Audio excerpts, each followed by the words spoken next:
পোল্ট্রির বাচ্চা উৎপাদনকারী কোম্পানির প্রতারণায় বাড়ছে ফিডের দাম, ফলে ডিম এবং মুরগির উৎপাদন খরচ দ্বিগুণ হচ্ছে বলে অভিযোগ করেছেন বাংলাদেশ পোল্ট্রি অ্যাসোসিয়েশন। ডাইনিং জুড়ে সৌন্দর্যের পাহাড়, Italiano Opel glass, timeless elegance. সকালে ঢাকার কাকরাইলে আইডিইবি ভবনের সামনে এক সংবাদ সম্মেলনে এমন মন্তব্য করেছে এই সংগঠনটি। এ সময় তারা বলেছেন, পোল্ট্রি কোম্পানির সিন্ডিকেটের কবলে পড়ে 1,60,000 প্রান্তিক খামারি পুঁজি হারিয়েছেন।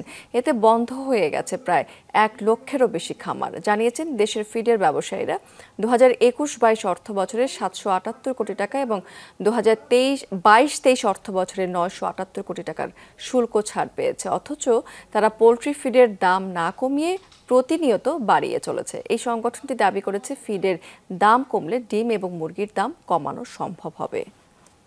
পোল্ট্রি ফিডের দাম নিয়ে, পোল্ট্রি ফিড উৎপাদন নিয়ে অসাধু কর্মকর্তাদের মিথ্যাচার বন্ধ করতে হবে।